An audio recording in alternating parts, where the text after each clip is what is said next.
Les 7 examens médicaux indispensables après 50 ans. Vous pourriez être malade, sans même le savoir.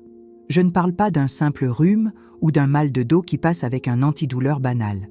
Je parle de maladies qui se développent en silence, qui progressent à l'intérieur, qui ne font pas mal, mais présentent un coût élevé plus tard. Des maladies déjà présentes dans votre sang, vos os, votre foie ou même votre cœur. Et pourtant, vous vous sentez en bonne santé. C'est là tout le problème. C'est là que réside l'illusion. La plupart des gens découvrent leur maladie quand il est déjà trop tard. Et pire encore, ils croient que, s'ils ne ressentent rien, c'est qu'ils n'ont rien. Et c'est totalement faux. Selon l'Organisation mondiale de la santé, plus de 70% des personnes de plus de 50 ans vivent avec une maladie chronique, sans le savoir. 70%. Et bon nombre de ces pathologies pourraient être prévenues ou inversées grâce à un simple examen de routine. Mais la peur, la paresse, le déni agissent comme des bandeaux sur les yeux de ceux qui pourraient encore agir. Et ne le font pas. Aujourd'hui, je vais vous présenter les 7 examens médicaux obligatoires que toute femme et tout homme devraient faire après 50 ans. Et surtout, pour chacun d'eux, vous découvrirez une solution naturelle, simple et accessible pour améliorer vos résultats avant que le problème ne devienne une maladie. Si vous souhaitez vivre de façon autonome, vieillir avec dignité, protéger votre corps et votre famille, écoutez chaque mot de cette vidéo avec attention. Écrivez en commentaire de quelle ville vous nous regardez. Et ajoutez la phrase « Ma santé est une priorité ». Comme le dit la parole dans les Proverbes, l'homme prudent voit le danger et se met à l'abri, mais l'insensé passe outre et en subit les conséquences. Commençons. L'examen qui révèle l'état réel de votre corps, la numération sanguine complète. Tout commence par le sang. Il parcourt chaque cellule, apporte l'oxygène, les nutriments, les défenses. Lorsqu'il y a un problème, il le signale, mais il ne crie pas. Il chuchote. La numération sanguine complète est l'examen qui déchiffre ces chuchotements. Elle révèle s'il y a une inflammation, si l'immunité est basse, si vous souffrez d'anémie ou si quelque chose ne va pas avec vos défenses. C'est une image silencieuse de ce qui se passe à l'intérieur, même si à l'extérieur tout semble normal. J'ai reçu un jour une femme de 62 ans qui disait ne ressentir qu'une légère fatigue. Rien d'inquiétant. Mais l'examen a révélé une anémie sévère.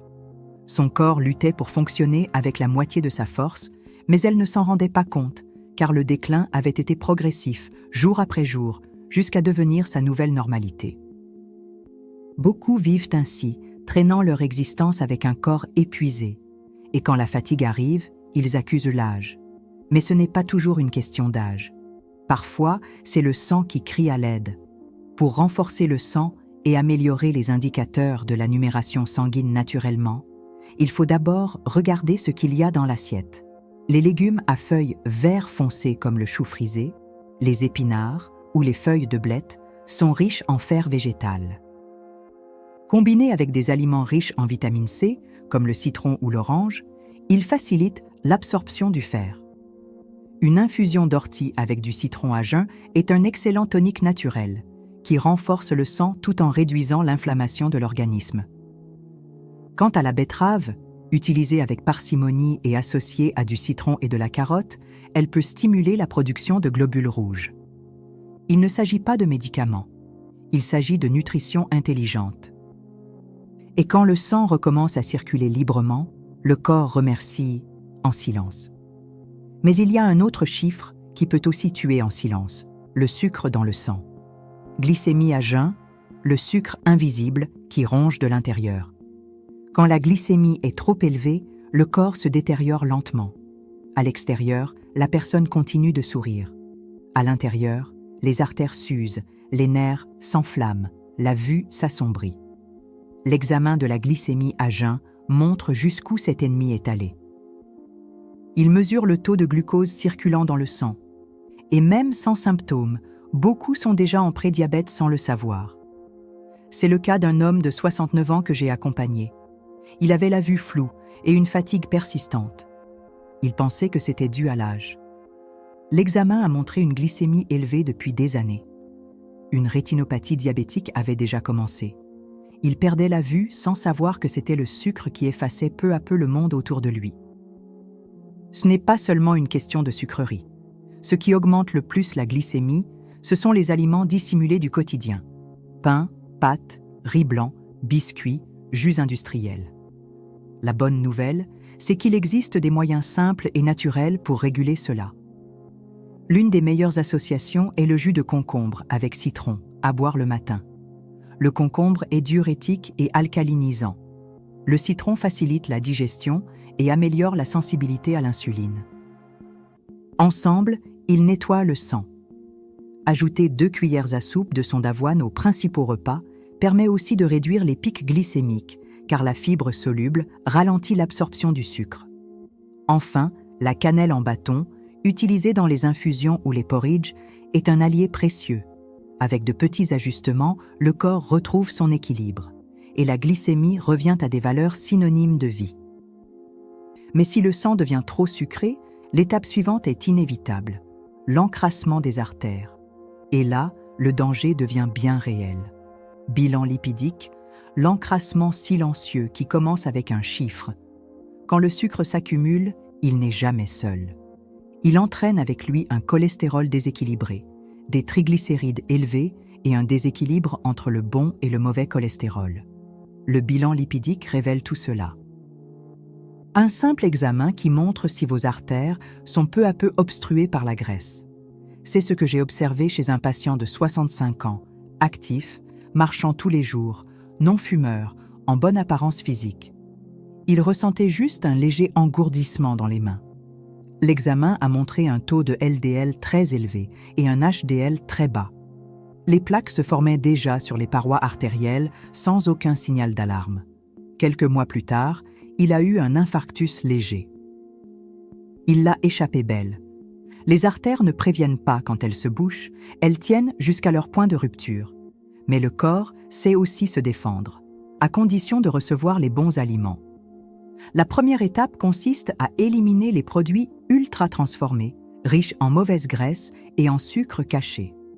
La deuxième consiste à introduire des graisses bénéfiques.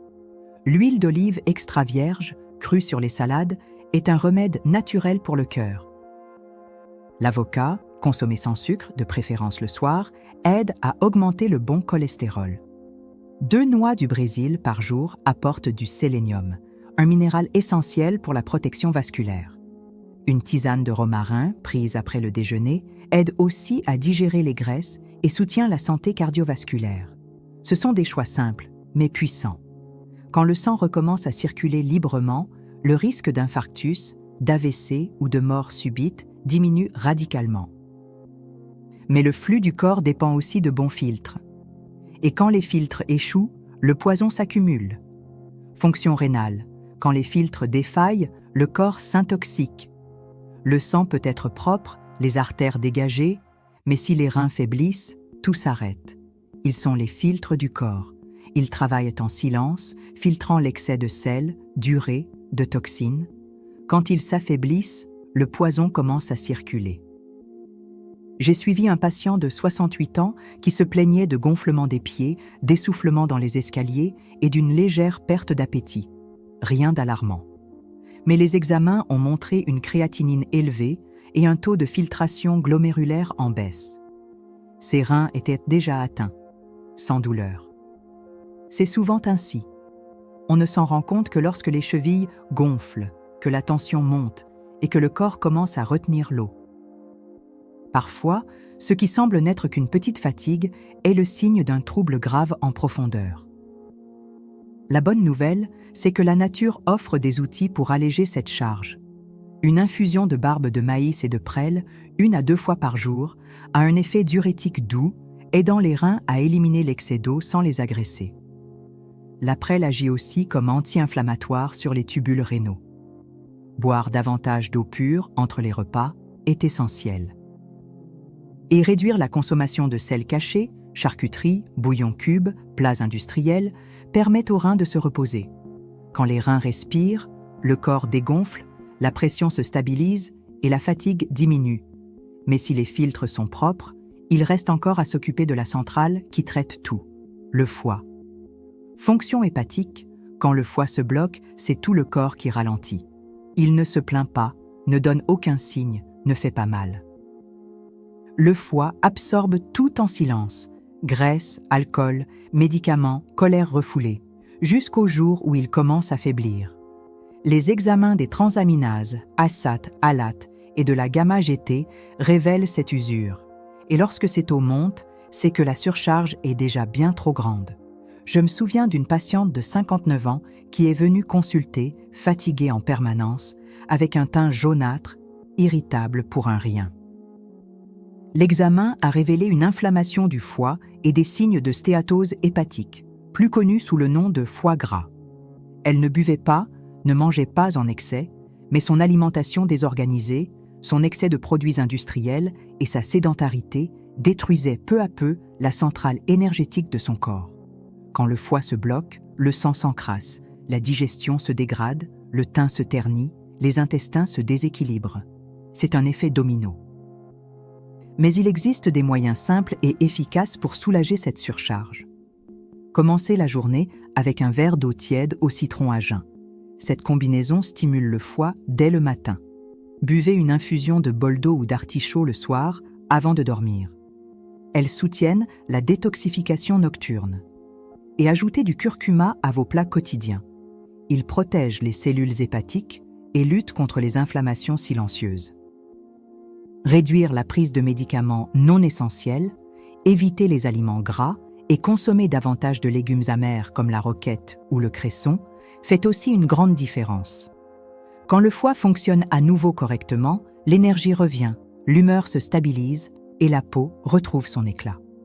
Et si vous cherchez une approche complète, naturelle et organisée pour prendre soin de votre santé au quotidien, accédez dès maintenant à notre guide de recettes pour ne plus tomber malade. Le lien se trouve juste en dessous dans la description, ainsi qu'en commentaire épinglé. Ce guide peut être l'outil qui vous manquait pour prendre soin de votre corps avec sagesse, régularité et équilibre. Mais rien de tout cela ne tient si la base du corps est fragile. Et beaucoup ne s'en rendent compte que lorsqu'ils ne peuvent plus se lever seuls. Densitométrie osseuse, la base invisible qui soutient votre autonomie. L'os ne fait pas mal, jusqu'à ce qu'il casse. Solide, discret, résistant, jusqu'au jour où il se fissure à cause d'un faux pas, d'un glissement, d'un simple geste.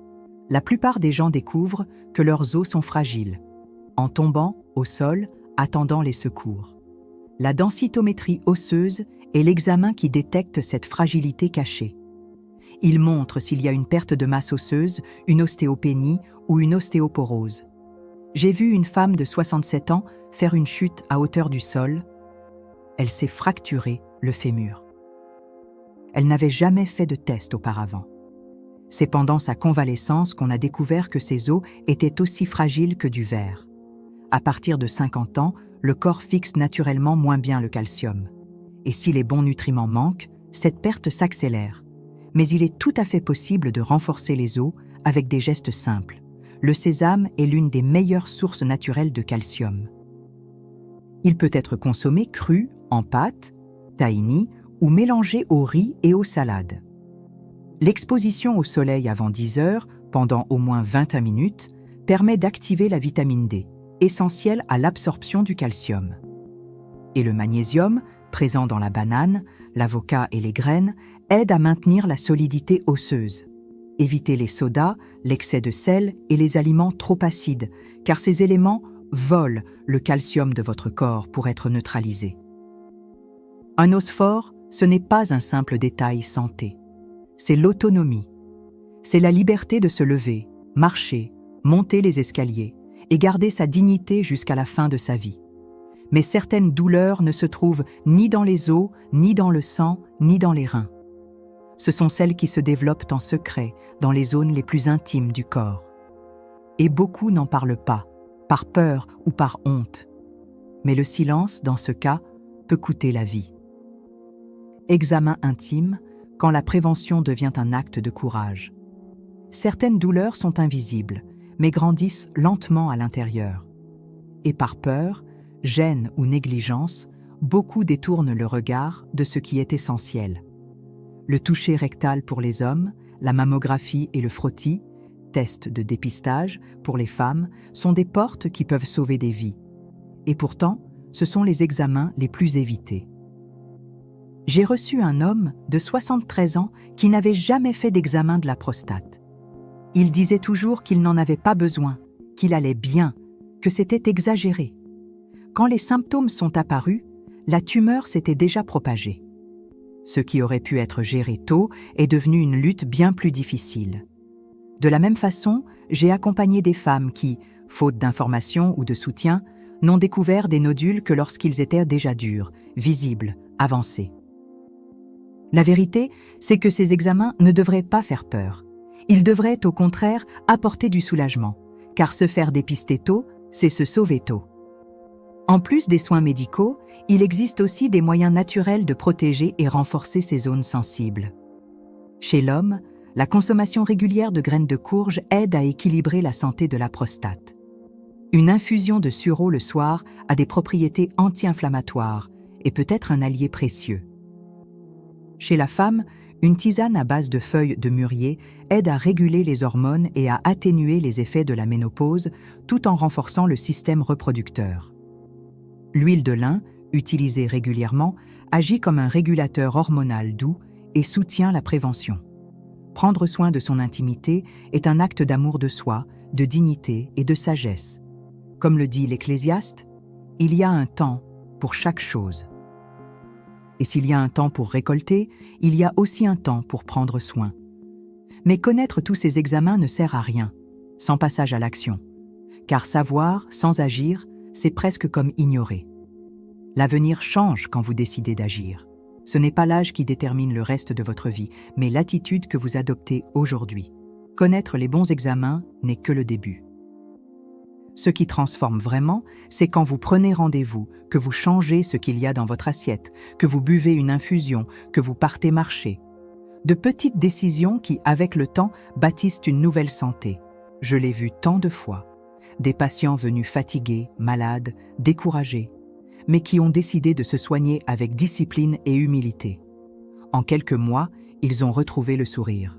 Leur corps a répondu. Leur sommeil s'est amélioré. Leur mémoire s'est éclaircie. Leur transit s'est régulé. Ce n'était pas de la magie. C'était de la constance, un engagement. Prendre soin de sa santé n'est ni un luxe, ni une exagération. C'est une responsabilité envers la vie que Dieu nous a donnée, et aussi envers ceux qui nous aiment. Personne ne veut dépendre de ses enfants, petits-enfants ou inconnus pour se lever du lit. L'autonomie est une bénédiction qu'il faut préserver avec des choix sages. Et si vous cherchez un chemin simple, naturel et éprouvé pour renforcer votre corps chaque jour, accédez dès maintenant à notre guide de recettes pour ne plus tomber malade. Il se trouve dans la description ci-dessous et dans le premier commentaire épinglé. Ce sont des recettes pratiques, naturelles et organisées, pour ceux qui veulent retrouver le bien-être avec sagesse. Car au fond, la santé ne s'achète pas, elle se construit. Et chaque jour est une nouvelle chance de faire mieux qu'hier. Comme le disait Socrate, prendre soin de son corps, c'est honorer l'âme qui l'abrite. Et il n'est jamais trop tard pour commencer. Jamais.